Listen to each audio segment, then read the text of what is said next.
In the councils of government, we must guard against the acquisition of unwarranted influence, whether sought or unsought, by the military-industrial complex. The potential for the disastrous rise of misplaced power exists.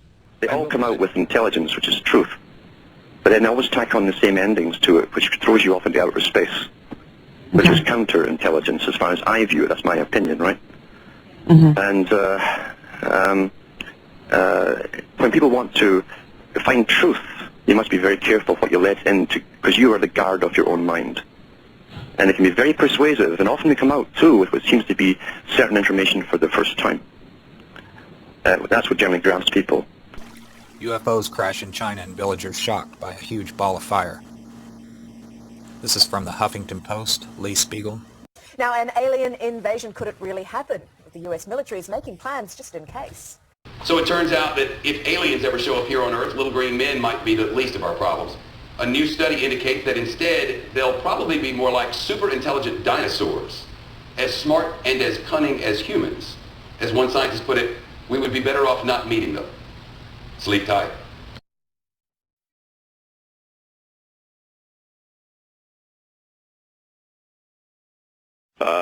The Star Nations kept their side of the agreement. They're honorable people and operate from very high metaphysical and spiritual principles.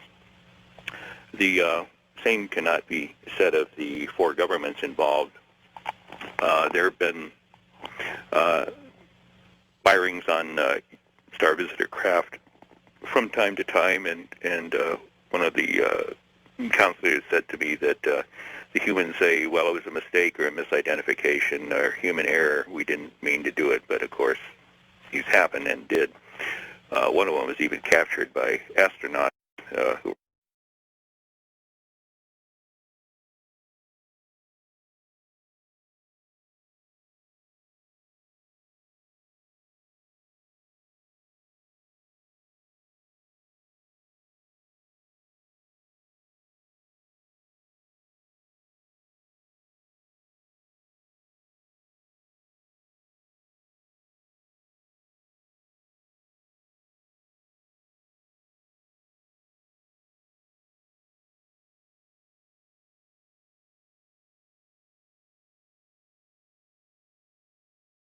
were in orbit in a space shuttle where a neutral particle beam weapon beam comes up from the Earth towards a Star Visitor craft that's hovering at the edge of atmosphere, and it makes a radical right turn at the last moment. Yeah. And I think we've seen that video. Yeah, a lot of people have seen that.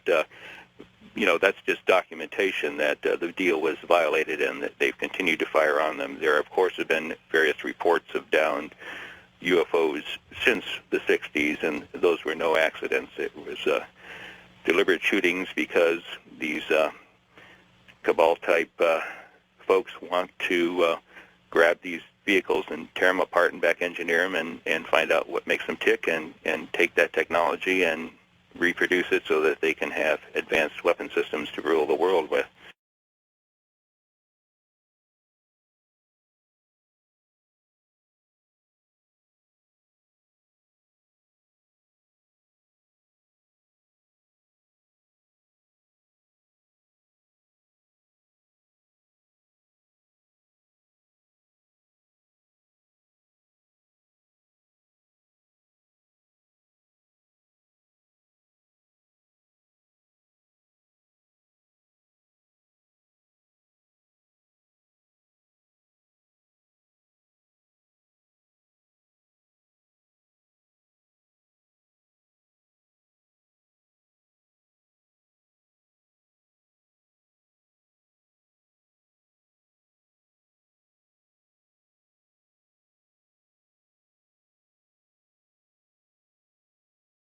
And flying downrange, we got all three stages of powered flight, and as the dummy warhead and the package flew on down range, we were all celebrating the fact that we had seen the thing and accomplished the mission.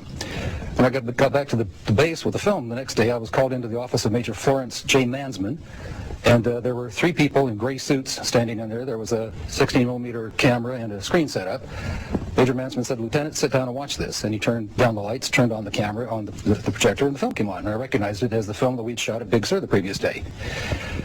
toward the end of the flight, I was looking at Major Man saying, pretty good stuff, huh, sir? And suddenly he said, just watch this.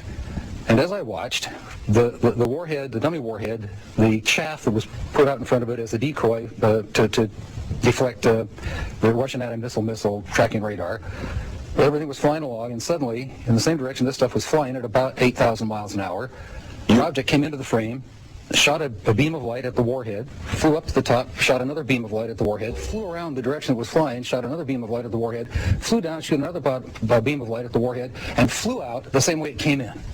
Well, I don't see. Why didn't you see this when you were shooting it? Well, it was 600 to 800 miles away from us. Oh, I got you. They confiscated. Well, first of all, the Major Mansman said to me, what was that? Were you guys screwing around up there? I said, no, sir. And he said, then tell me what that was. And I said, we got a UFO. And he said, Lieutenant, you are never to speak of this again. As far as you're concerned, this didn't happen. Hold on, guys. I'll be right back. I got to take a break. Okay. It's the weight of the evidence, and it's like J. Allen Hynek, who is the Air Force Blue Book guy. He said, look, he says, it's an embarrassment of riches. We have so much material. We have so much information.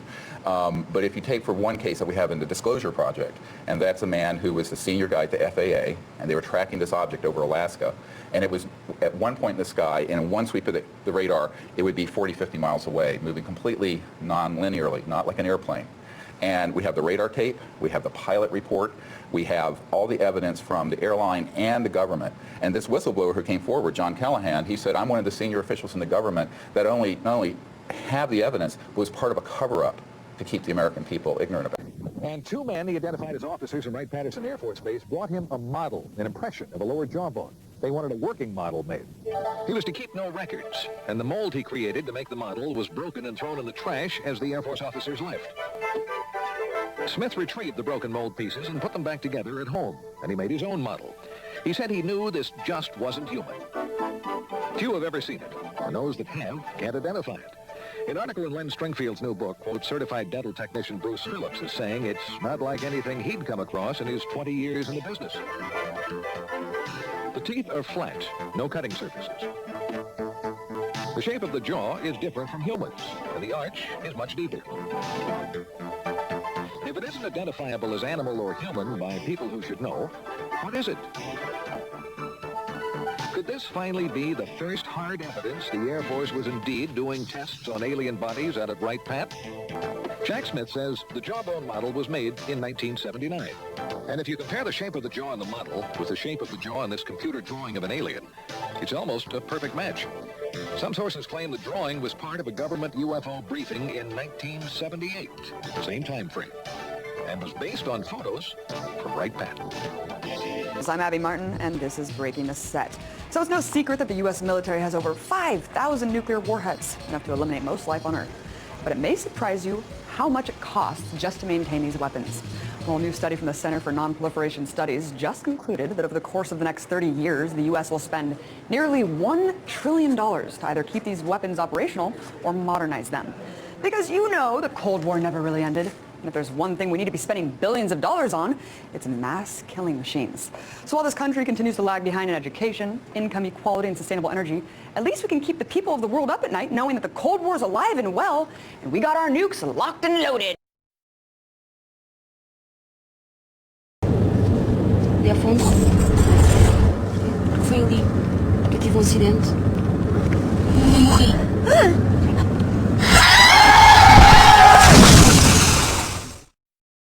Incêndio não.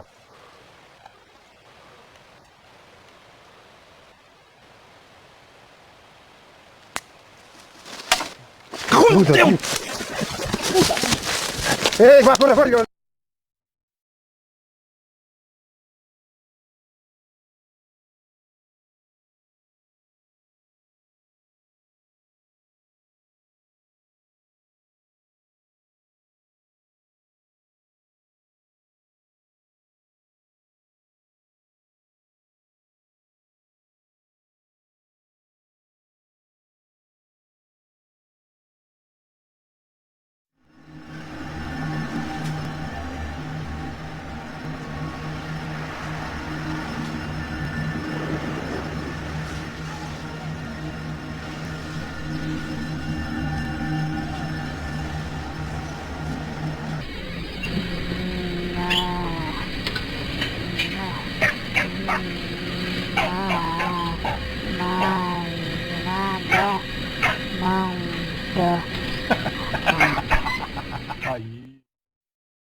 You're going to have 6 retired members of the military now at the National Press Club in D.C. They're going to say these incidents go back to 1967, 1980. Now, they don't have any recent episodes. That could be because these gentlemen have all been retired for some time, so they haven't been in the loop. But they all say the same thing, that when they noticed these situations happening, they were all told you cannot say anything about them. Which is well, good the for United us. Nations knows that they're going to be doing this press conference today because now they're going to appoint a Earth contact ambassador for those aliens. Her name is Moslin Othman, and she's going to be known as the leader of the Office for Outer Space Affairs. But now the United Nations is getting ready for a contact with aliens from outer space. This is Moslin Othman.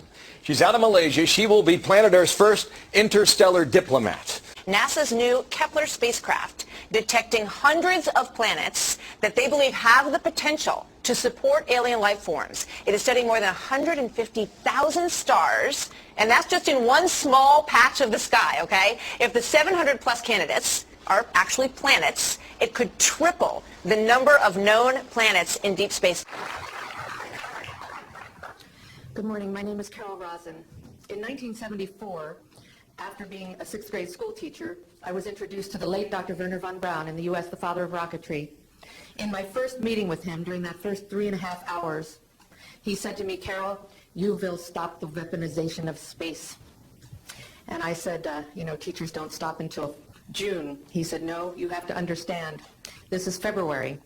And we have to prevent the weaponization of space because there is a lie being told to everyone that the weaponization of space is now first being based upon the evil empire, the Russians. There are many enemies, he said, against whom we're going to build this space-based weapon system, the first of whom was the Russians, which was existing at that time.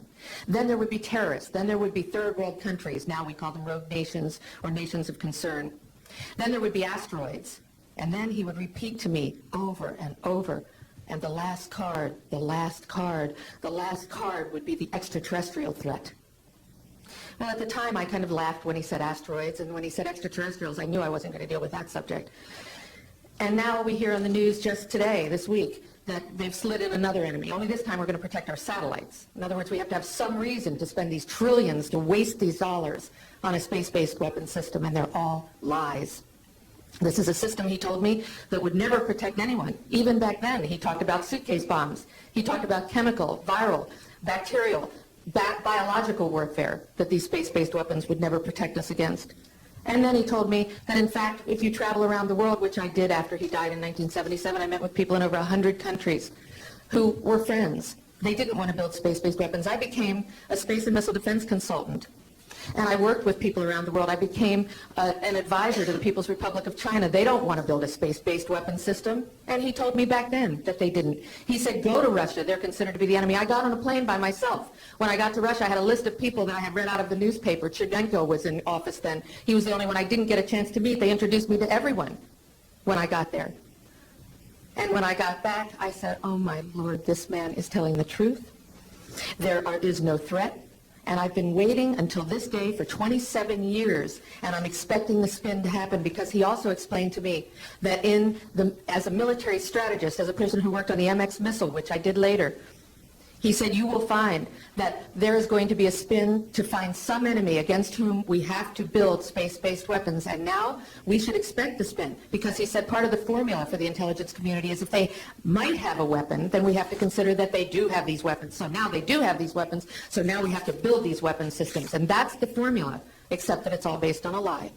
And we have witnesses here today that have shown you that these extraterrestrial beings, that these craft that have come here are now not UFOs, they're identified flying objects, and we know that they have beings in them. And we have witnesses here who have told you that they can shut down our missile silos, they can stop a rocket going into space that's a test.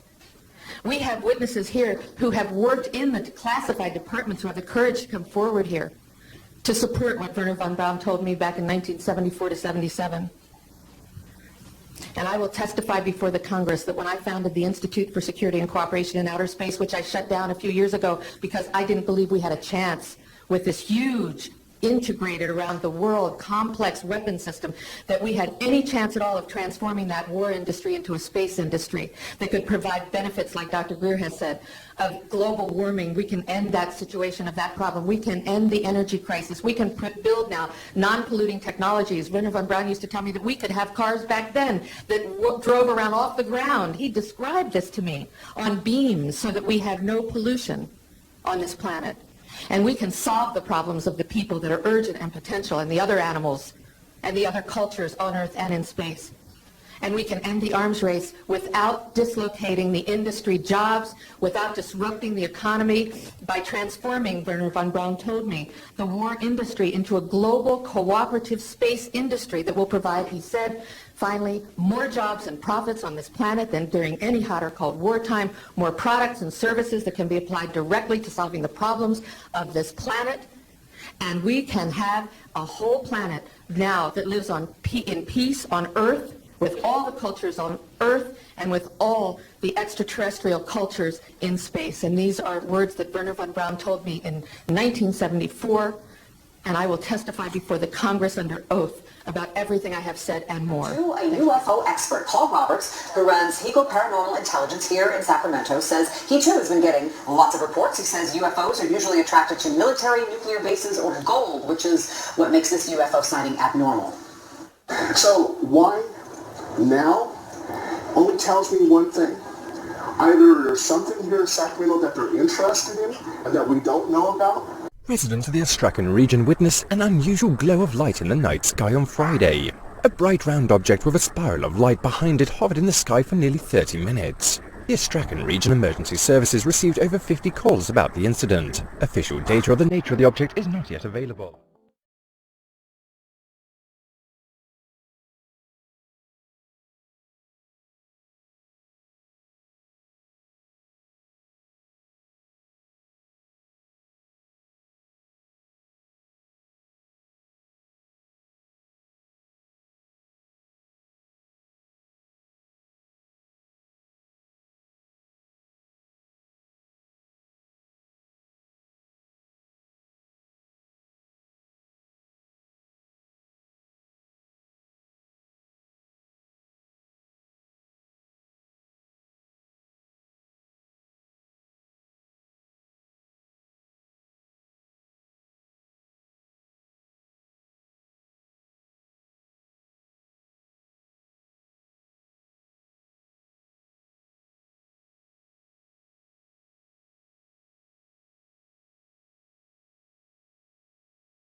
So it turns out that if aliens ever show up here on Earth, little green men might be the least of our problems. A new study indicates that instead, they'll probably be more like super intelligent dinosaurs, as smart and as cunning as humans. As one scientist put it, we would be better off not meeting them. Sleep tight. The reptilian society is very structured, and there is a hierarchy where you have the elite group, which is the white-winged reptilians. They're very tall, actually have icy blue eyes, and very sleek but powerful bodies. And then it works down all the way, 7 levels in at least the Draco Empire, to a workforce or drone-like reptilians, which are quite small, perhaps 3 to 4 feet high, very brown, scaly skin, not very intelligent, basically do what they are told. In between, you have a military class, you have a spiritual or religious leaders that are very much like we would have bishops and cardinals and popes. They also have an intellectual caste and then a general mass of people. For all intents and purposes, if you really wanted to know what the Draco Empire hierarchy was like, just look at the Hindu caste system, which was based on that.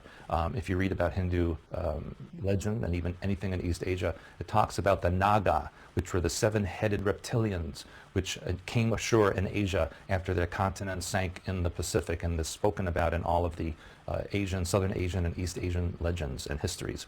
The seven-headed reptilian, or Naga, really represents the 7 levels of the caste system in the Draco Empire hierarchy. The first time I ever had contact with reptilian beings was when I was working as a teenager, believe it or not, in the Montauk Project between 1970 and 1983.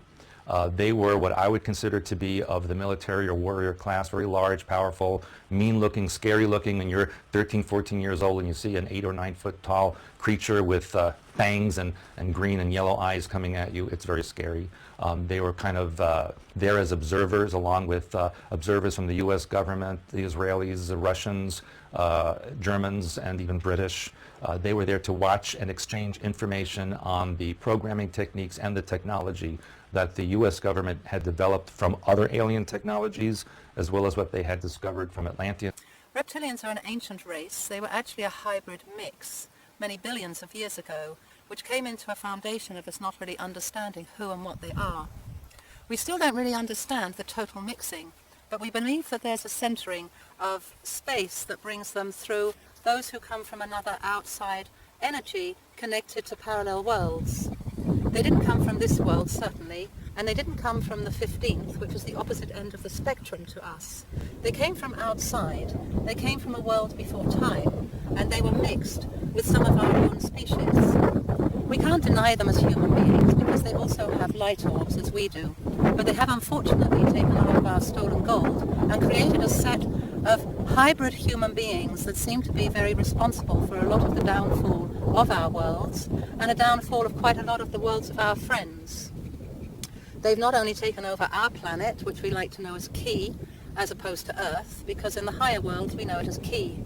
This is a representation of the energy that the Earth brings to us. They have also savagely harmed spaces outside these worlds, and some of our very dear friends today, such as the Arturians, the Ashtari, also the Andromedarians, also those from the Pleiades, plus numerous other cultures that also belong to a species of humanoid. These species have also been very degraded and very, very pulled down by a long-term reptilian rule. We are on the space now of actually emerging into a new world. Reptilians are falling back. Most of their original species, as in those who are still in full reptilian body, no longer exist. We have been working endlessly for many centuries to remove this, and we are hoping that one of their major centers that seems to be where they all accumulated in the 16th and 1700s, being a landmass of mountains known as the Alps, particularly in a space that we know today as Switzerland, seems to have gravitated in a huge number of this species. I can't say that all Swiss are reptilian. I can only say that quite a lot of their orbital structures show reptilian space. These reptilian spaces are not really what we need to have in our environment. We cannot point a finger at someone and say we don't like you, but I think we know that there are a certain kind of human that is not very loving, not very honest, not very kind, not very generous, and will probably do anything in his power of ego to take over anyone else, particularly those of the more gentler species. I think on this present day, where we are in our year 2014 from the Gregorian calendar, it's very difficult indeed to say who are we, what are we, and where have we come from. I think the only point is to say that when these reptilians of full reptilian format actually leave the planet this time, they will not come back in orbital structures. They are not going to be harmed in this life. They won't even know if they are reptilian or not reptilian. But when they take themselves to the higher worlds, as in when they close their eyes finally and die, as in they leave the life source of the body behind, because as you know, no one ever dies. We only return to our orbital structures, and we then move forward to the higher worlds and the higher world play. When these of full reptilian body actually leave the planet this time, they will return to nowhere, because there is no structure that will allow them presence, and there is no space where they can actually rejuvenate. So So as from the 25th of March 2014, I would like to say that we are extraordinarily hopeful that we will eventually close the door on what has been taking place amongst our worlds for billions upon billions upon billions of years, which in fact only took a total governorship of our worlds around the 1930s, 1940s, when the experiment of how many reptilians could actually be squeezed into mountain regions actually took place. Many reptilians have been on our planet for many thousands of years. They have been very much governed by those who prefer to rule by using warfare, as opposed to those who would rather form a governorship of hearts who belong to servitude for the people. I think we're all very aware these days that our governments don't really serve us, but they are serving someone else. And I think that's somebody else who seems to really enjoy taking our gold out of our bank vaults. I do believe that this gold is sent on ships, as in spaceships, to the higher worlds. And I do believe that this gold is then handed over to reptilian species who actually then recreate light orbs to be quite a devastating space that are then brought down into our communities as human beings. Sadly, this has been going on for a long time, and sadly, we have no way of telling totally who is who and what is what. The only thing I can say is, I don't think they can move any more of these light orbs into our space. I don't believe when they leave our space they can rejuvenate anywhere, and I do believe that we have some exceptionally amazing brothers of other species, as in our dear Arturian brothers, who do have quite a few spaceships on the dark side of the moon. I also believe that there is a ship that the American government has talked about as being a comet. I don't think it's a comet. I think it's an Arturian warship, and I think they are surveying us and hoping us the best of luck with our removal of reptilians. They have also undergone a shocking experience with their own islands, islands being their own planets. We wish them love, hope, and harmony, as we wish every species who desires reptilian-free governorship in hope and the presence of bringing a peaceful world into harmony for all times. Thank you.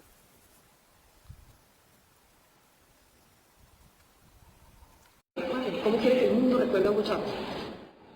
Dos palabras, dos que son un hombre. Un hombre, es lo que soy, eso sí, hombre humano, pues. Hombre humano, porque hay seres humanos que no tienen forma humana, pero no son. Yo soy un humano. Estamos ayudando a crear una raza híbrida. Es una raza destinada a la extinción, a menos que nosotros los ayudemos. Como prueba de que lo que está viviendo es auténtico, tiene videos y fotografías de las naves que la abducen. Los videos son impresionantes. Son nocturnos tomados con su celular, donde se aprecia un disco volador desplazándose en un plano diagonal, con fuerte luz interior y que no se asemeja a nada parecido de la Tierra. Por otro lado, las fotografías son muy claras, bien definidas, con puntos de referencia o acercamientos donde se aprecia que se trata de discos voladores. Para finalizar, pudo fotografiar a uno de estos raptores. Tiene exámenes radiológicos donde presenta pruebas de implantes que tiene en el cerebro. Se determinó que era un objeto sin poderse calificar. No tengo ninguna cicatriz donde se aprecie por dónde entró el objeto. La mandaron a hacerse exámenes y el doctor encontró un ritmo cardíaco parecido a un bebé, pero no se veía el bebé. A Giovanna le fue practicado un aborto en su casa al tener complicaciones con el feto, y lo que encontró el médico fue algo espantoso, un híbrido entre humano y otra raza. Se grabó todo el proceso, las imágenes son fuertes. Se encontró una especie de placenta donde dentro se encontraba el producto, con características humanas. Se observan dos extremidades superiores y dos inferiores, el torso, pero la cara parece más a la raza que la está abduciendo. Un aborto, con una malformación. Era un monstruo. 50% of all Americans believe the extraterrestrial explanation accounts for these sightings. Up to as many as 90% of Americans believe the government is outright lying. The polls are unambiguous. Year after year, the same thing. In fact, if you could talk anonymously to people, even in Congress, probably 50% of members of Congress already convinced that the extraterrestrial presence explains this phenomena. Disclosure is at hand. It is very close, and the American people need to prepare themselves very soon for an announcement from our government that there is, in fact, an extraterrestrial presence engaging this planet and the human race. As UFO videographers and investigators around the world continue to document that strange, unidentified craft are navigating in our skies, as well as in outer space, The mass public and even former U.S. presidents appear convinced that UFOs are real. Is it an above top secret truth that extraterrestrials are observing us from their technologically advanced spaceships? It's not like any aircraft I've ever seen. Doesn't behave like balloons, didn't look like a balloon. What was it? It was just weird. The second you see it, you look at it and go, that's not an aircraft. What is that? While many people still believe that a flying saucer from beyond Earth crashed near Roswell, New Mexico in 1947, the United States Air Force still officially denies it with what they call their final report. In it, they conclude there was no UFO crash, and every eyewitness account of an alien body was actually a crash test dummy used in high-altitude parachute drops. I don't think the Americans should believe anything that our government says about Roswell. How could we? They denied that it existed for so long, then it was a weather balloon, now it's a super-secret weather balloon. Who knows what it'll be next week? It is no coincidence that some of the past American commander-in-chiefs seem very interested in UFOs. Before he was president, Jimmy Carter witnessed the flight of a UFO and even reported it to authorities. Subsequent presidents also expressed their concern about visitors from outer space. I occasionally think how quickly our differences worldwide would vanish if we were facing an alien threat from outside this world. Interestingly, after he left the White House, Ronald Reagan confirmed he saw what he believed was an alien craft when he was governor of California from his plane, and asked his pilot to follow it until it shot off into space. And when Bill Clinton was president, he publicly stated, quote, "As far as I know, an alien spacecraft did not crash in Roswell, New Mexico in 1947. If the U.S. Air Force did recover any alien bodies, they didn't tell me about it either, and I want to know."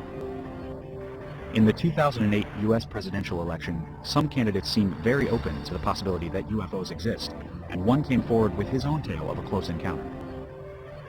As our current exploration of Mars continues with NASA rovers, perhaps one day NASA cameras will roll up to this ever-controversial structure known as the Face on Mars, which many believe was created by an advanced ET civilization. Maybe when the mystery of this monument and nearby pyramid structures is solved, we will be closer to proving that alien life does in fact exist, even on planets so close to ours. But those who've chronicled the UFO evidence most to date think the ultimate proof will come from everyday people pointing cameras to the sky. We, the people, are going to prove that this is truth. Not the scientists, not the authorities, not the military.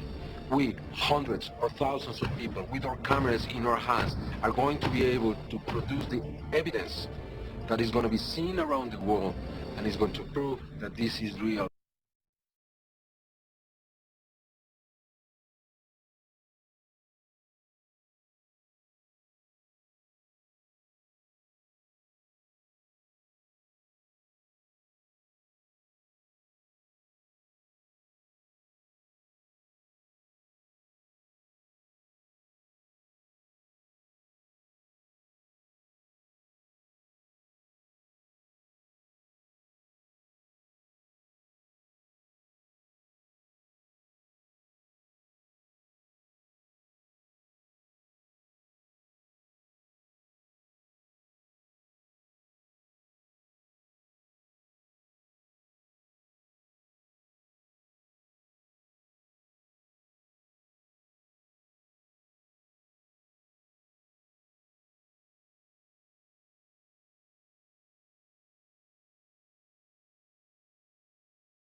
Fala, filho da puta! Calma aí, mano. Porra, vai chocar o bicho, cara.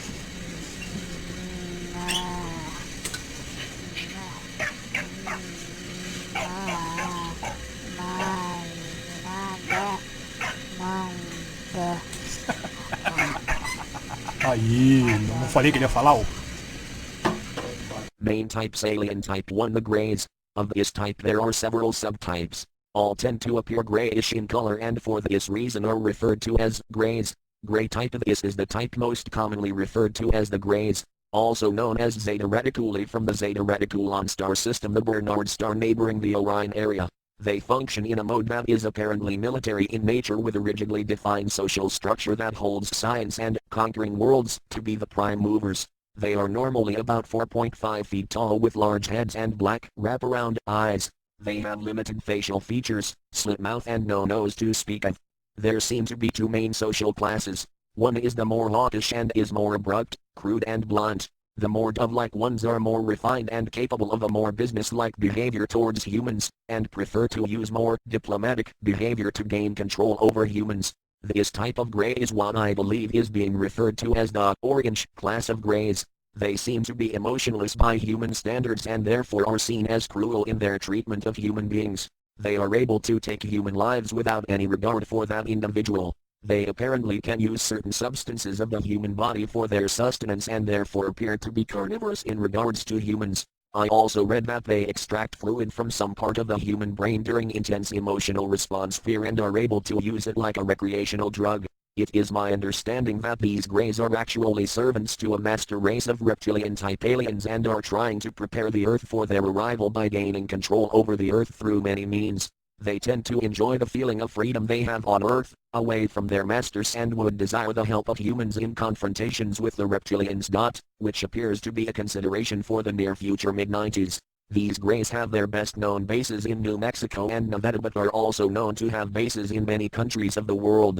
Gray type B tall grays from Orion, usually about 7 to 8 feet tall. Reports often exaggerate their height as being 9 to 12 feet with facial features somewhat similar to gray type A with the exception of the large nose found on type B grays.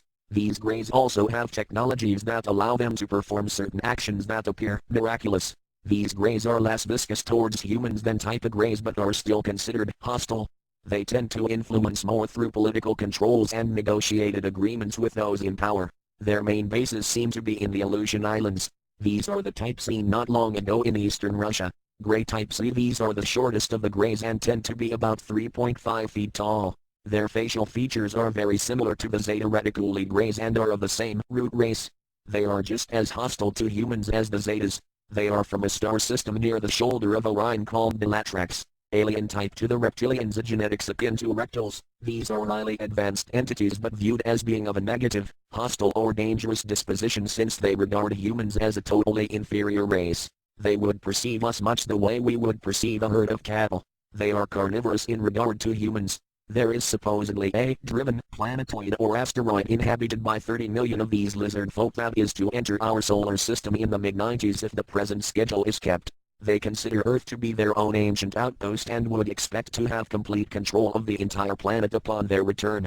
Their own planet is becoming unable to adequately support life and they need somewhere else to live. These are the aliens who are served by the type of grays. Alien type 3 human type aliens. Human type of these are of a genetic base similar to humans of Earth. They appear of normal height 5-6 foot and tend to be fair-skinned with blonde hair. These entities have been abducted by the Greys or are the offspring of abductees and have been trained by the Greys as servants.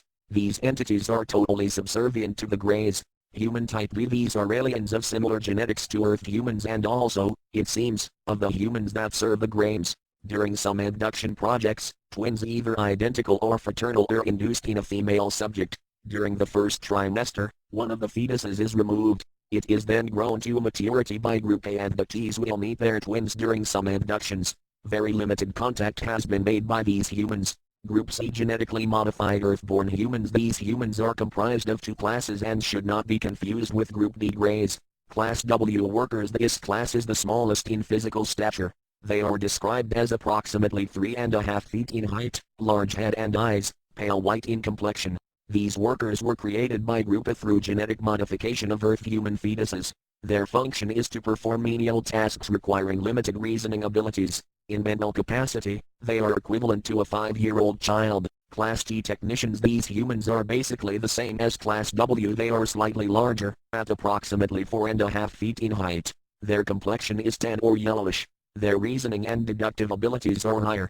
This allows them to perform more complex operations. They are often seen operating ship controls and in transport activities. Both classes W and T are telepathically camouflaged to appear as Greys to abductees. This is done to conceal the true nature of Group C. It is felt that perception of Group A maintaining a human slave population would hinder future contact efforts. This point will undoubtedly be a source of much heated debate in the near future. Group D Greys. Of the 6 groups discussed in this paper, the Greys appear to represent the only non-human contingent. The following data should be considered tentative at best. Height is approximately 5.5 feet. The head is large, eyes large, black and very slanted. Skin color is dark gray and non-porous. All data so far indicates that they may be a cetacean-based life form. On Earth, this comprises the species of whales and dolphins. Descriptions of gray skin color and texture closely match that of dolphins. The stare and stun effects approximate that performed by dolphins on potential enemies, such as sharks and barracuda. Human and dolphin fetuses are nearly identical, up to a certain development stage. Group E human/gray. So here's some Swiss money. Here you got the DNA helix on it. The old 10 francs shows the Nibiru system. There's some good videos about it on the internet, on YouTube. But I wanted to show you this here. Here's the octagon pillars, as I just showed you on the video, that they are 8 pieces. That has a meaning. This is octagon. And here it shows a grey. Some aliens, look at it. The Swiss reptilians. I mean, these are no humans, look at it. These are Swiss reptilians, the Nazis, who financed Adolf Hitler, gave Red Cross passes to the worst mass murderers you can imagine. Yeah, it's a grey. It even is grey. Okay, this is, and they are standing in the octagon. Look at it. So this is Switzerland, the home of the Nazis and the center of hatred against humanity. Okay, I don't believe you.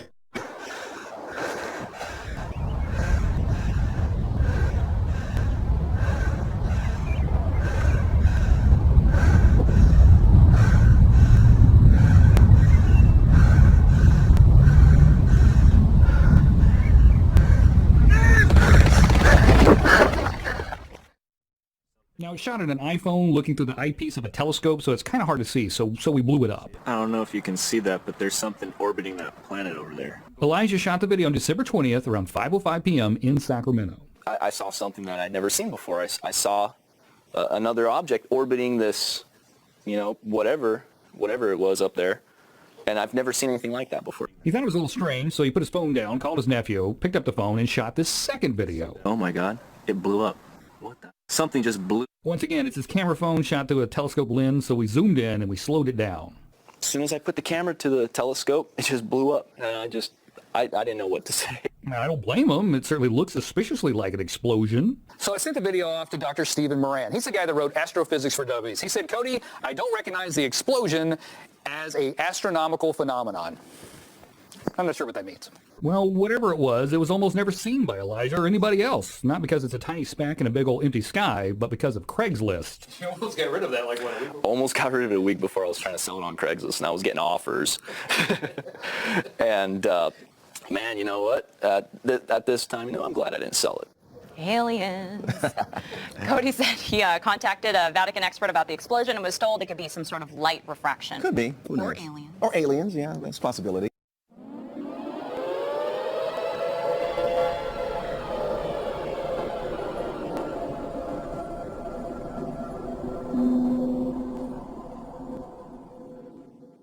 Okay, we've never seen pictures like this before from NASA. Amazing video of what looks like tornadoes and the sun. Signs of the heavens and the earth. And what we're seeing is that these events continue, one after another. There's been a lot of buzz over the last few weeks about strange sounds being heard in the atmosphere. People around the world and here at home have reported hearing some bizarre noises. Some strange noises heard around the world the last few weeks, from Arizona to England, and right next door in Manitoba, all showing folks alarmed by what sounds like a noise straight out of a science fiction flick. It's kind of like watching a scary movie. The background noise gives you the feeling that something terrible is about to happen. Strange, mild sound. It seems like it's coming from the sky, anyway. I've heard that Jesus is coming back. I've heard that it's 2012 and that was happening.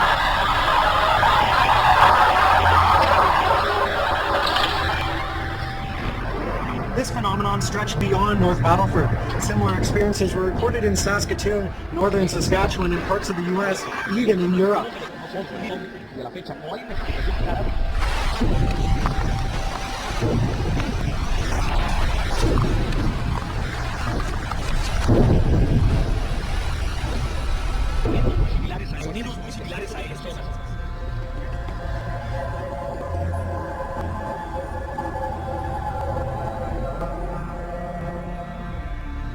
I've never seen this before. I have never seen this before, and I'm doing video. That's Can we correct. please send it to James Bain?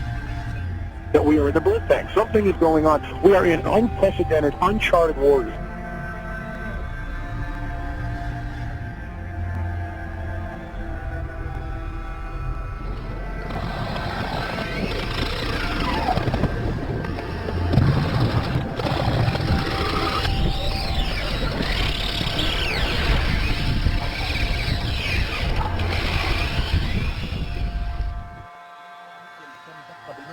ومصدرها وتحديد نوعيتها وبيبين صادر لاحقا عن الوزير المصدر مجرور فالبيانات الشرعية. A terrible mystery gripping the world right now. Birds, fish, and all kinds of creatures just dropping dead.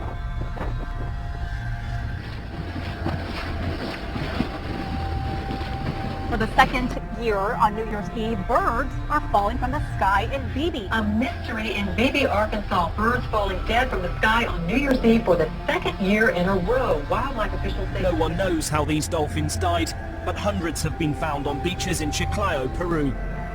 At least 260 dolphins washed ashore across a roughly 60-mile stretch of beach.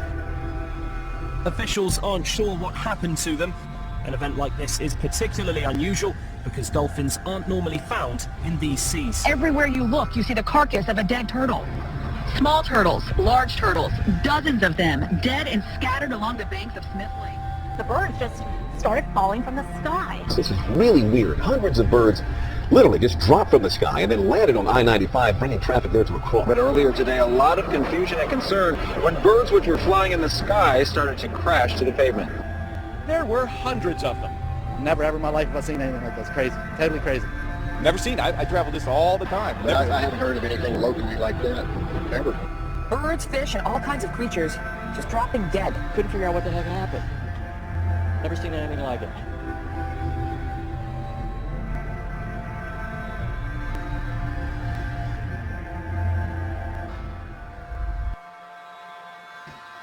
Something strange has happened in the skies above Britain. Police throughout Scotland and the north of England received calls of a bright light streaking across the sky on Saturday night. But these images, they're the Harrogate, but there have been sightings across the country from Scotland, Wales, the north, right down to the East Midlands. It was what observers are calling one of the best meteors ever seen in the UK. The object was seen as far south as Devon and may have landed in the English Channel. Dozens of viewers have said they've seen a massive bright light in the sky in the last few hours, with most claiming it was a meteor.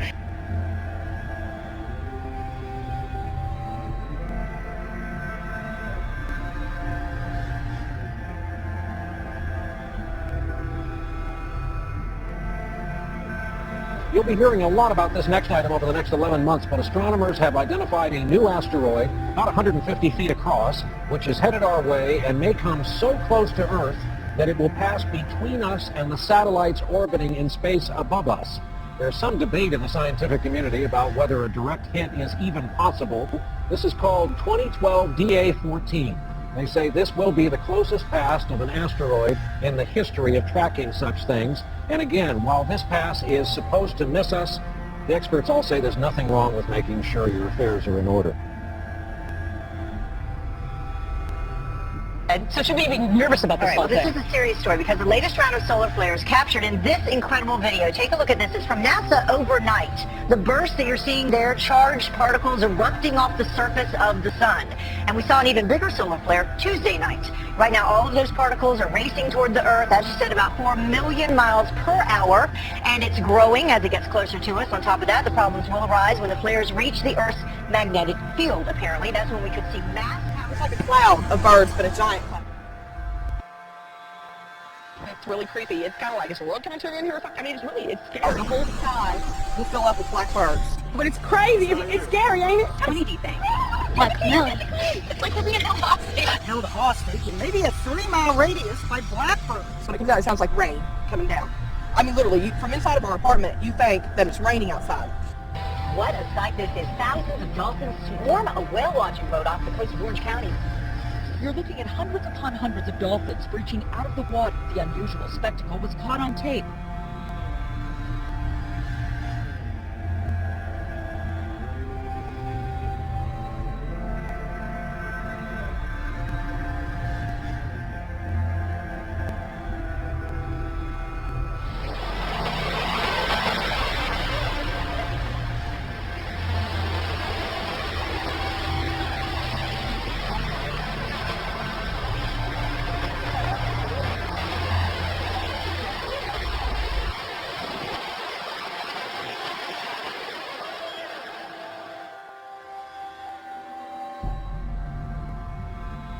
Trying to figure out what caused that flash in the sky in the Northwest Valley. It happened this morning, right here. If you haven't seen it, here we go. During Andrea's traffic report, look, we're going to slow it down for you right there. Look at the background. Looks like some kind of very bright light, almost like it was an explosion or something. Our first thought was maybe a transformer. When we checked with APS and SRP, they said they haven't had any trouble. We haven't had any reports of any explosions either. Here it is, one more time for you in slow-mo. So it is still a mystery.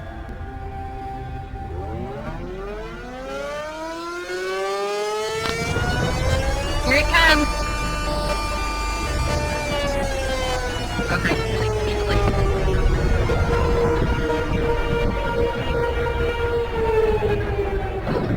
Take it away from us, Lord. Take it, Lord. Take it, Lord. Take it away from us, Jesus. Oh, yes, yes, something else, God. Father God, tell us in your son's name. Take this stuff away from our home.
Killer storms. And those storms are not over just yet. Cities torn apart after taking a direct hit from rare winter tornadoes. They're now bracing for more of the same. Among the places hardest hit, Harrisburg, Illinois. 175 mile-an-hour winds, 2 football fields wide, less people dead. Homes were shredded, a strip mall flattened, entire buildings knocked off their foundations. It's just unreal. It's like a war zone.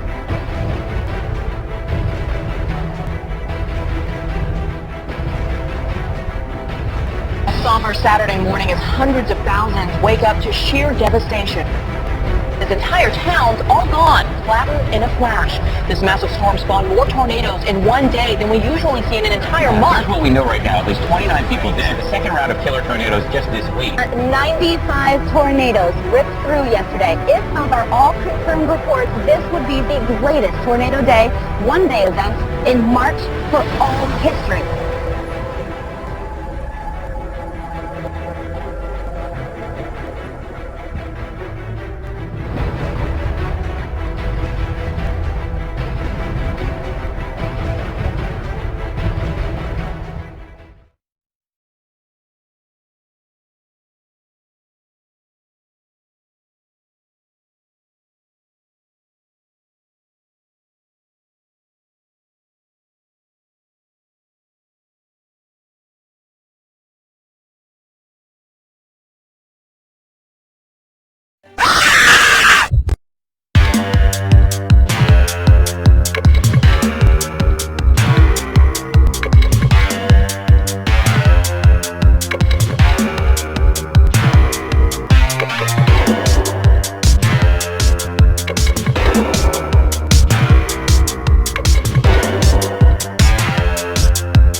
whatever it was almost never seen by Elijah or anybody else. Not because it's a tiny speck in a big old empty sky, but because of Craigslist. You almost got rid of that like what, a week before? Almost got rid of it a week before I was trying to sell it on Craigslist, and I was getting offers. And man, you know what? At this time, I'm glad I didn't sell it. Aliens. Cody said he contacted a Vatican expert about the explosion and was told it could be some sort of light refraction. Could be. Or aliens. Or aliens, yeah, that's a possibility. 33 News Morning Edition. The time is 6:26. Okay, so you know how we ask you to send in your pics so we can put them in our newscast? Well, you got to see what one viewer claims his friend found at a hunting camp in Berwick. I really don't even know what that is. The guy who sent it in didn't want us to mention his name, but tells us this is totally for real. He says last weekend his friend's family found one of their hunting camps destroyed, but the SIM card was still there, and so was this crazy image. I put the pic up on Facebook, and this is what some of you had to say about it. Steven says, keep going down, this is a computer-generated Photoshop image, and it's definitely not real. Okay, the next guy says, bring it up, those swamp people need to eat some food with those 2-inch biceps, okay?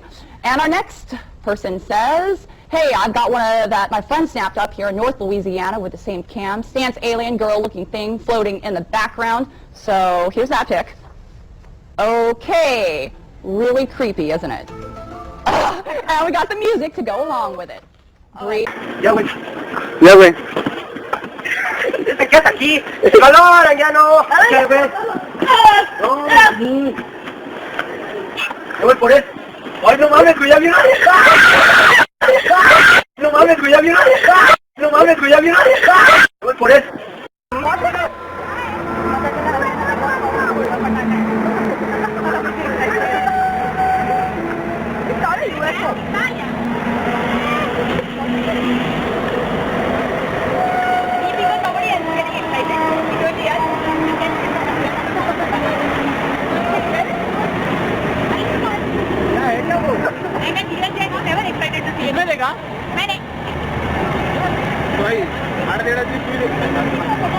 वो जगह से आगे नहीं आ रहा है वो जगह से आगे नहीं हो रहा वीडियो है वीडियो नहीं रॉकेट में पीछे आग लगी है वो क्या है रॉकेट में आग लगी है वो क्या है आसमान में अजूबा वो क्या है आसमान में अजूबा क्या जूम करके आदमी का फोटो ले रहे क्या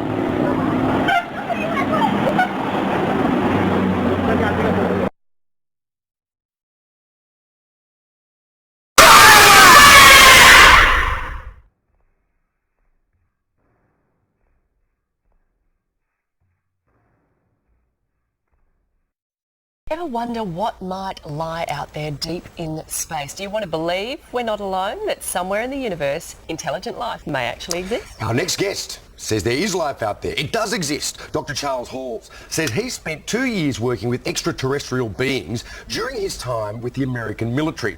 He claims the US military has actually been in contact with alien species for years. And Dr. Charles Hall is here to explain, along with his wife Marie, live from what Bugs Bunny used to call Albuquerque, New Mexico. Now, thank you both for your time. Terrific to have you with us. Firstly, Charles, can you tell us your story of how you managed to come into contact with these beings as you worked with the military?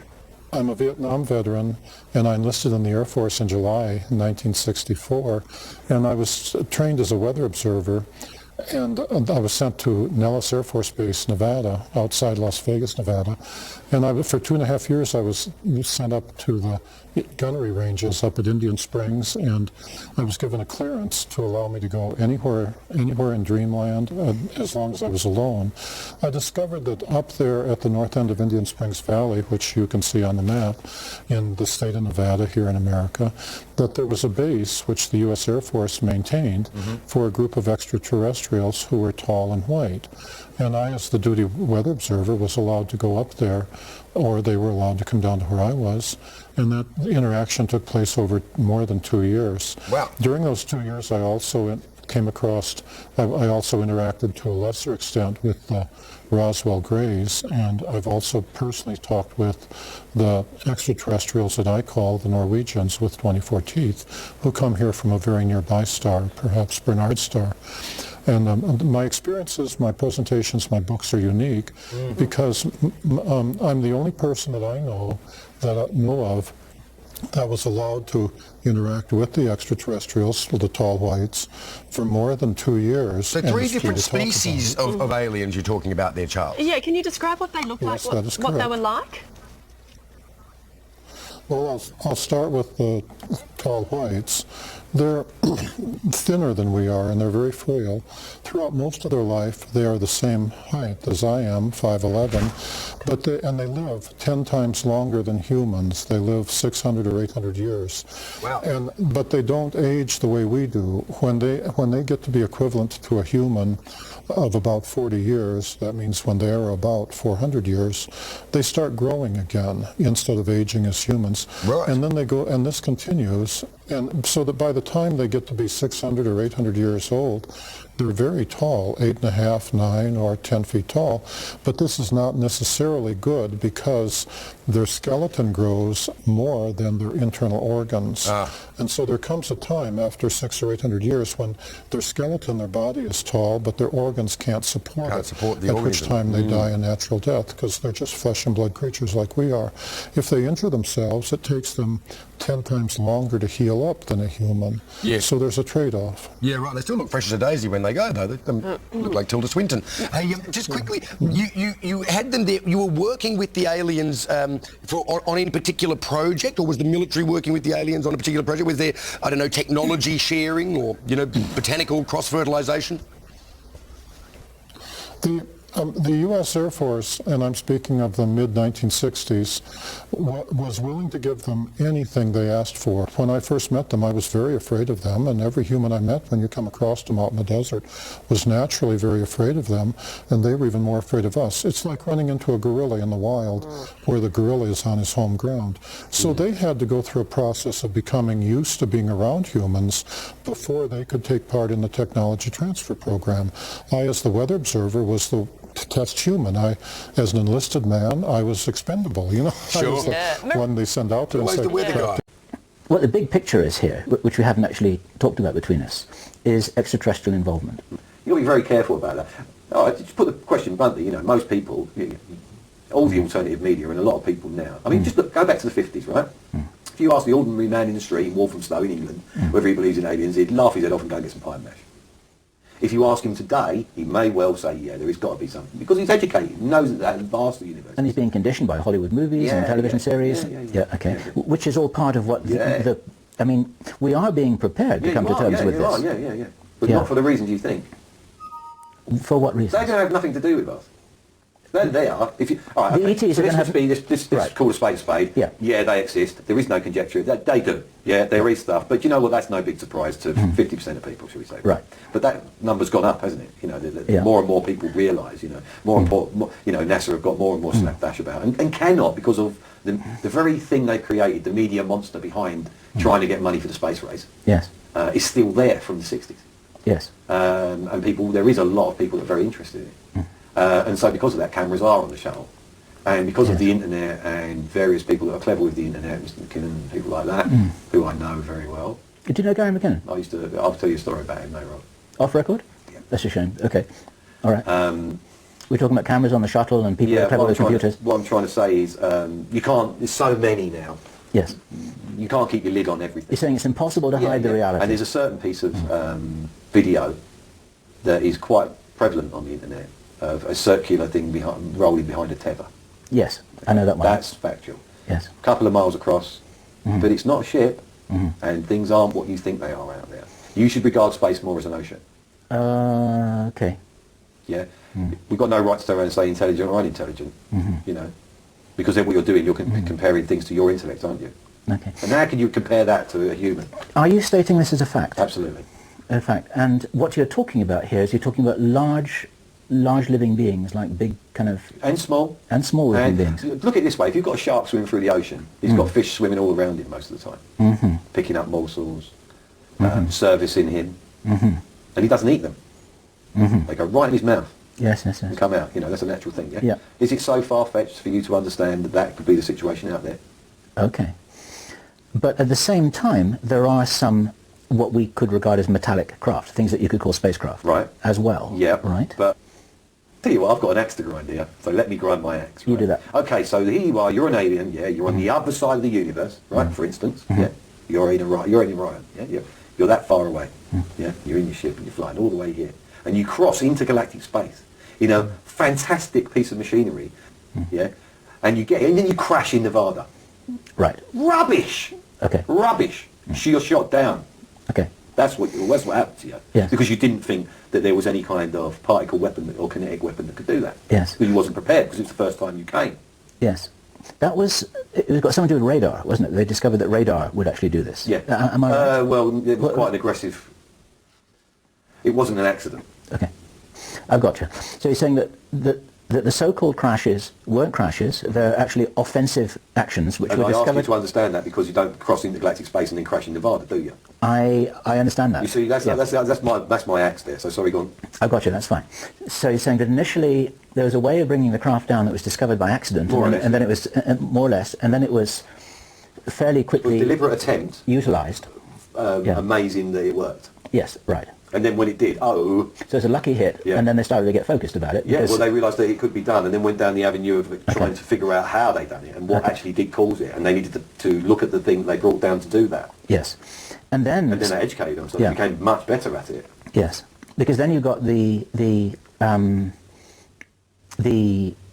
Americans mainly, I guess. Was it only the Americans? Did this happen in every country? No, let's drop the borders and the nationalities. Okay. So then you got people who are pretty smart, who got their hands on this ET technology, and that was never part of the setup. That was never part of the plan, was it? No. It was never part of the plan. No. Okay. And what kind of problems has that caused? Well, you know what we're like. It's not caused. They want to go. We're going to be the visitors. So that's what the selection's about. Okay. It's about creating a sort of space crew or a new... I understand that. A new breed of humanity who will be well equipped to go off into the cosmos like the Crusaders. Yeah. Yeah, like the Crusaders. Like the Crusaders. And it's like it's like you've got the spirit of the Crusaders and you give them extraterrestrial technology to move with. There you go. And then... And are any of us in any doubt that we're going to start planet hopping within the next century? Are you actually in any doubt with the technologies available now? Because we're doing it with robots. Personally, I'm in no doubt at all that we've got a Mars base. Oh, right, okay.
but are closer than an all-time high.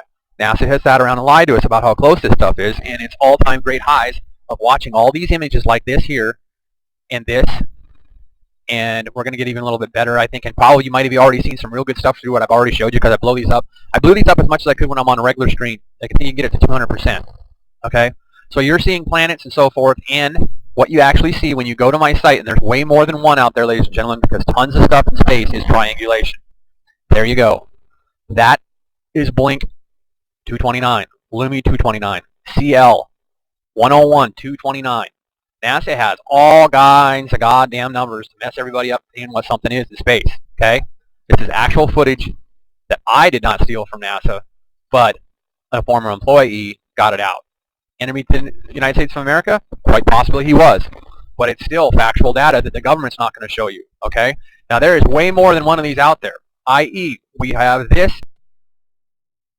Welcome back, everybody. We've just received new video of the Israeli Air Force strike Peter Ducey mentioned earlier in our show. The Air Force struck down an unmanned aircraft flying over their airspace. Now, officials are saying they are still trying to figure out where the drone came from.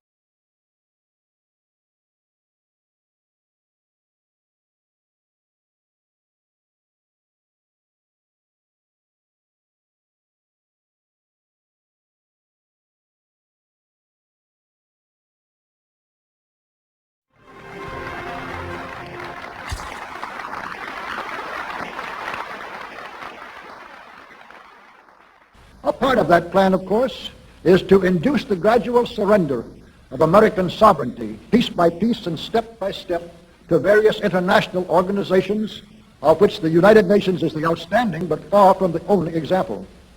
Now, here are the aims for the United States. 1, greatly expanded government spending for every conceivable means of getting rid of ever larger sums of American money as wastefully as possible. 2, higher and then much higher taxes. 3, an increasingly unbalanced budget, despite the higher taxes. 4, wild inflation of our currency. 5, government controls of prices, wages, and materials, supposedly to combat inflation. 6, greatly increased socialistic controls over every operation of our economy and every activity of our daily lives. This is to be accompanied, naturally and automatically, by a correspondingly huge increase in the size of our bureaucracy and in both the cost and reach of our domestic government. 7, far more centralization of power in Washington and the practical elimination of our state lines. There is a many-faceted drive at work to have our state lines eventually mean no more within the nation than our county lines do now within the states. 8, the steady advance of federal aid to and control over our educational system, leading to complete federalization of our public education. 9, a constant hammering into the American consciousness of the horror of modern warfare, the beauties and the absolute necessity of peace, peace always on communist terms, of course. And 10, the consequent willingness of the American people to allow the steps of appeasement by our government which amount to a piecemeal surrender of the rest of the free world and of the United States itself.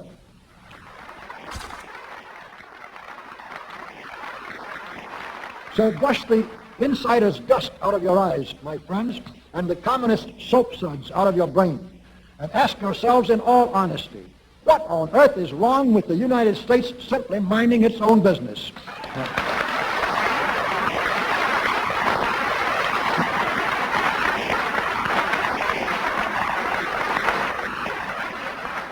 Or with having its foreign policy function primarily for the safety and benefit of the American people. Which is exactly what we had done for the first 140 years of our existence as a nation, to the incredible advantage of ourselves and everybody else. Everybody, that is, except a numerically small clique of power-lusting conspirators who had somehow inflicted themselves on a gullible world. While we turn to a very brief summarization of what we hope the John Birch Society will help and even sometimes lead the American people to accomplish during the next 15 years.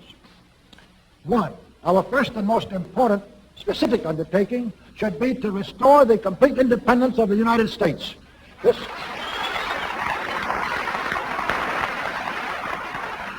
This includes our resolution to get us out of the United Nations and get the United Nations out of the United States.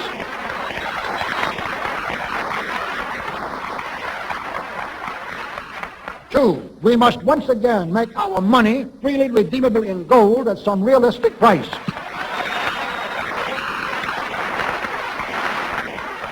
And we must take all practicable legislative steps to prevent a recurrence of the enormous thievery and other subversive crimes that have been perpetrated on the American people through a contrived inflation by every president from Franklin Roosevelt through Richard Nixon.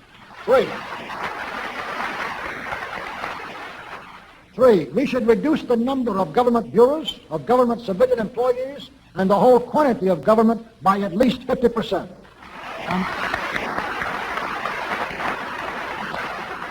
And we should achieve at least this much reduction in proper fashion through gradually convincing a majority of the American people of the wisdom of such a course. Four, we should withdraw all American troops from every spot on earth that is not American soil, except when and where such troops may be required as decided by Congress to protect American lives and property from criminal vandalism.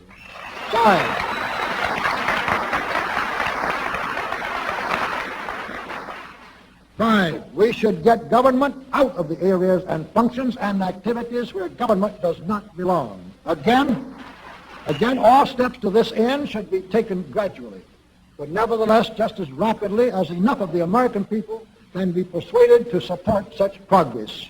Any such achievement will require a truly massive educational force, but that's exactly what we hope to build during the next 15 years.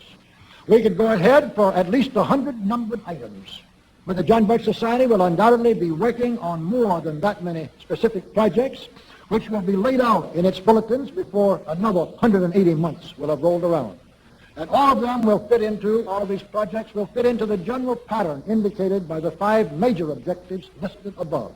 So let's really wind up this marathon monologue with one final thought. None of us can guarantee anything about what the future will bring. Your speaker knows what a job we have before us to rid our country of the scourge of communism within the next few years, and then to go ahead on our constructive program so well that 15 years from now, we shall already be entering an era of far less government, of a much sounder sense of responsibility, and, with God's help, of a better world. But I sincerely believe that it can be done, and this much I know, that every man and woman in this audience should leave here tonight feeling in his or her own mind and heart that it can and must be done, then it surely will be. And so, all of you patriots of good character, good conscience, and noble ideals, whom we can reach with the filmed version of this speech in 1,000 other audiences, it is with a great deal of confidence and energizing will to win that we invite you to join us in our epic undertaking. While to all of you great, wonderful friends in this present audience, I certainly extend my very deep thanks indeed for so much patience and attention. Thank you very much.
Well, maybe you saw it. Something burning across the horizon this morning. It is the second time in 3 weeks we've seen it in our area. This time, people took pictures. KPTV's Amy Troy has a look at some Fox 12 viewer photos. Amy, what was it?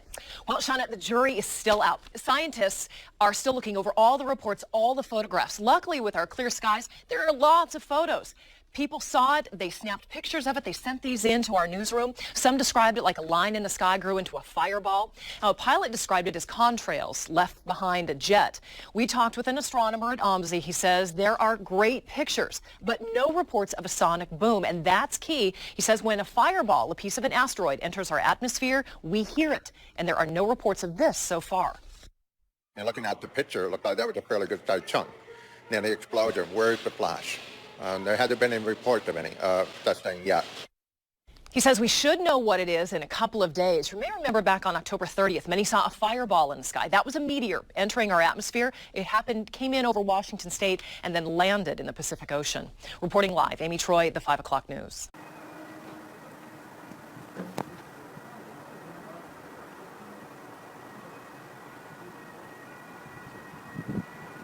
The fireball flew Friday night. The East Coast does not mean the end of Western civilization as we know it.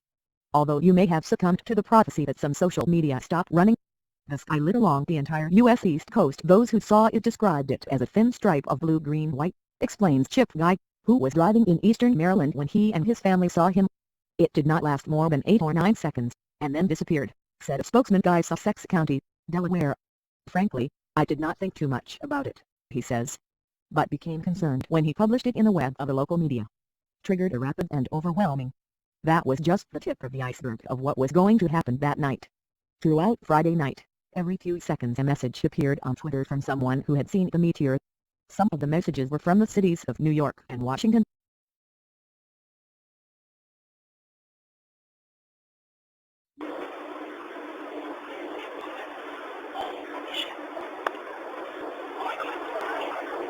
That wasn't thunder.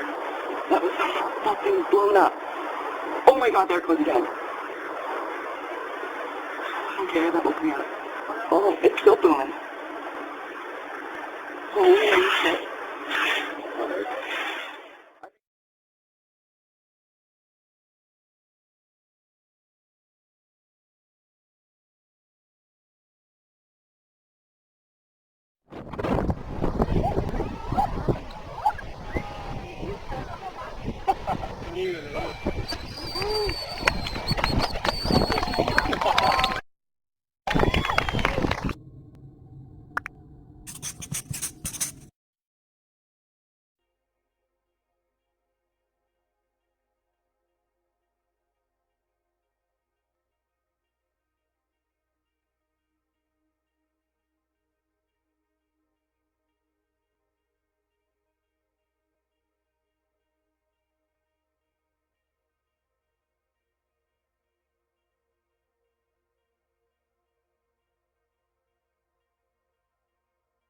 UFO sightings in Canada doubled last year to just under 2,000 reports. Stephen Putticombe has the details from one place where something strange was spotted.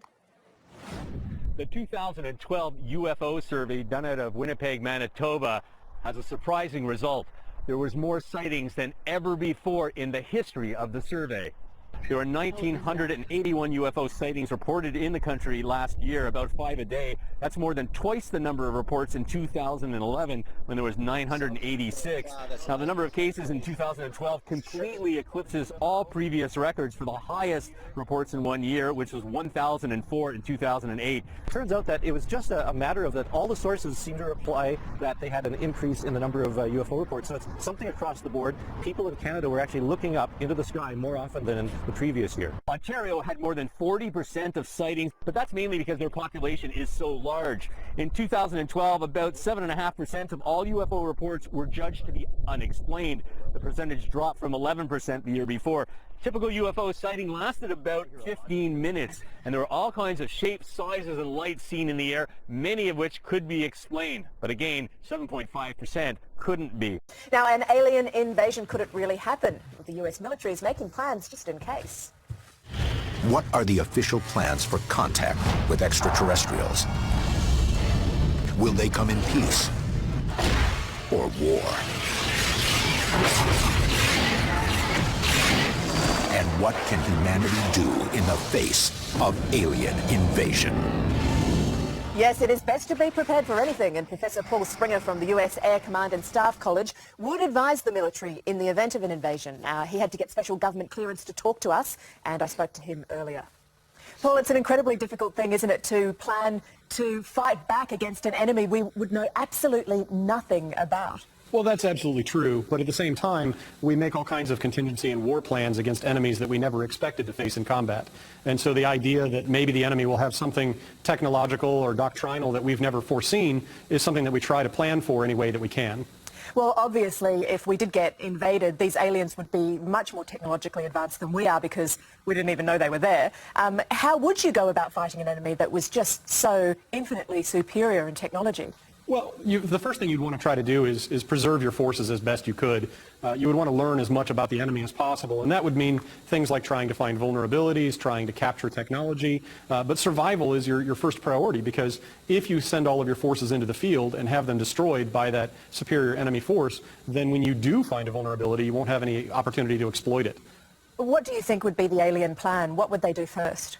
That really depends on why they're here in the first place. If they're here for the extraction of a specific resource, for example, they might want to just eliminate any resistance that might block them from their objective.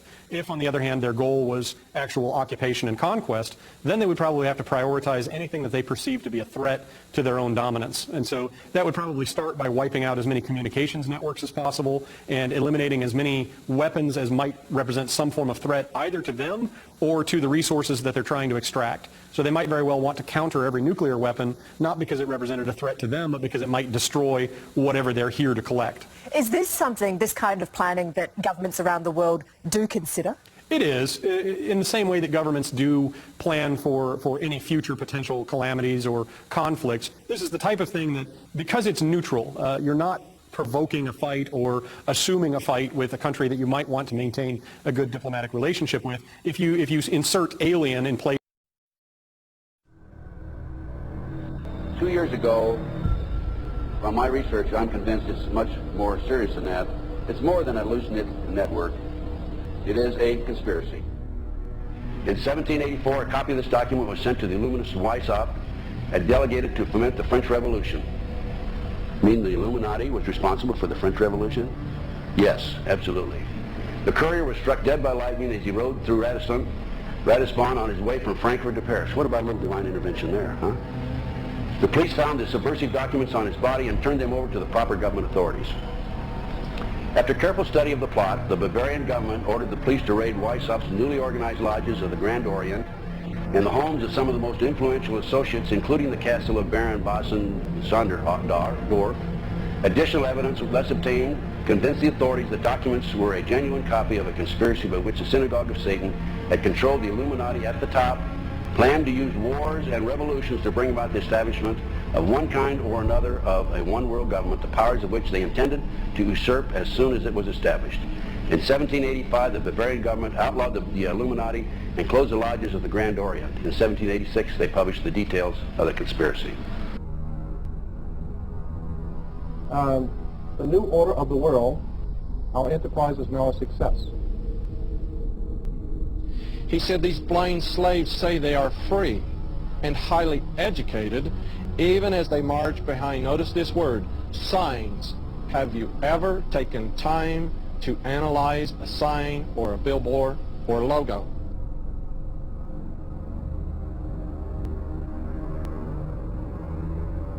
We'll start up here. In 1784, an act of God placed the Bavarian government in possession of evidence which proved the existence of the continuing Luciferian conspiracy. This explains the previous 9 pages, goes into it in detail. We don't have time to do it completely. Conspiracy. Adam Weishaupt, a Jesuit-trained professor of canon law, defected from Christianity and embraced the Luciferian ideology while teaching at Ingolstadt University. In 1770, the money lenders who had recently organized the House of Rothschild retained him to revise and modernize the age-old protocols designed to give the Synagogue of Satan ultimate world domination so they can impose the Luciferian ideology upon what remains of the human race after the final social cataclysm by use of satanic despotism. Weishaupt completed his task on May the 1st, 1776. It's a communist holiday, isn't it? May 1, 1776. The plan required the destruction of all existing governments and religions. In 1776, Weishaupt organized the Illuminati to put the plot into execution. The word Illuminati is derived from Lucifer and means holders of the light. Weishaupt's revised plan required his Illuminati to do the following things to help them accomplish their purpose. 1. Use monetary and sex bribery to obtain control of people already occupying positions in high places in the various levels of all governments and other fields of human endeavor.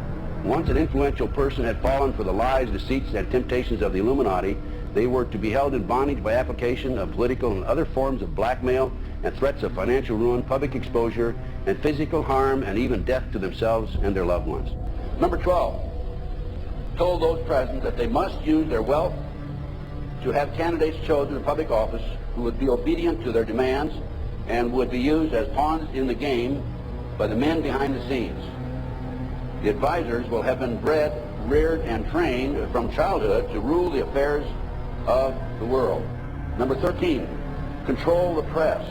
Number 16, infiltrate into the secret Freemasonry to be used for their purposes. That's been documented many times. Number 17, expound the value of systematic deception, use high-sounding slogans and phrases, and advocate lavish promises to the masses, even though they cannot be kept. I will not forget the wound to our country and those who inflicted it. I will not yield. I will not rest. I will not relent in waging this struggle for freedom and security for the American people. So I don't know where he is. Nor, I just don't spend that much time on it. We will not tire. We will not falter. And we will not fail.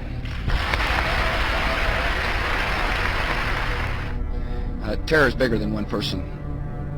And I remember he was telling me how you're gonna see soldiers looking in caves for people in Afghanistan and Pakistan and all these places, and there's gonna be this war on terror, of which there's no real enemy. Who knows if he's hiding in some cave or not? We hadn't heard from him in a long time. Operation Northwoods, the plan called for innocent people to be shot on American streets. This is the Pentagon. For boats carrying refugees fleeing Cuba to be sunk on the high seas. For a wave of violent terrorism to be launched in Washington, D.C., Miami, and elsewhere. People would be framed for bombings they did not commit. Planes would be hijacked using phony evidence, all of which would be blamed on Castro to justify an invasion of Cuba 40 years ago. An aircraft at Elgin Air Force Base would be painted and numbered as an exact duplicate for a civil registered aircraft belonging to a CIA proprietary organization in the Miami area. At a designate time, the duplicate would be substituted for the actual civil aircraft and would be loaded with selected passengers, all boarded under carefully prepared aliases. The actual registered aircraft would be converted into a drone, remote control plane, their word for it. Takeoff times of the drone aircraft and the actual aircraft would be scheduled to allow a rendezvous south of Florida. He's been tested unlike any other president. This is 9/11.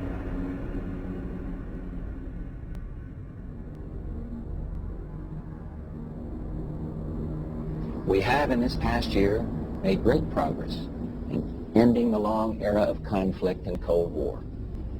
We have before us the opportunity to forge for ourselves and for future generations a new world order, a world where the rule of law, not the law of the jungle, governs the conduct of nations.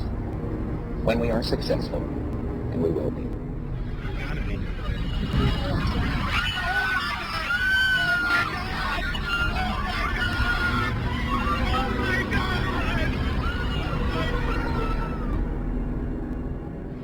He argued that the use of any and all means to reach their final goal was justified on the grounds that the ruler who governed by the moral code was not a skilled politician because he left himself vulnerable and is in unsuitable position to his throne. He said, those who wish to rule must have recourse to cunning and to make-believe because great national qualities like frankness and honesty are vices in politics. Fellow citizens will meet violence with patient justice, assured of the rightness of our cause, and confident of the victories to come. In all that lies before us, may God grant us wisdom, and may He watch over the United States of America.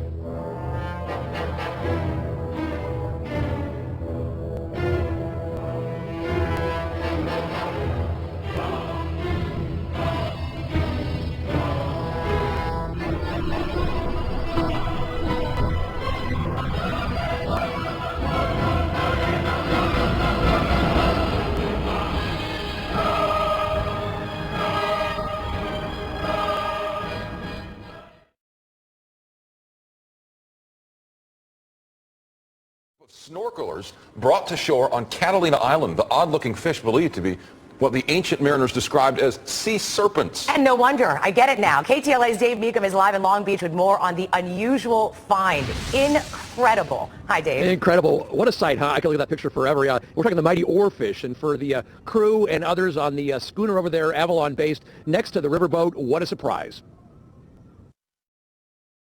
This one's 18 feet long. It took 25 of us to pick it up.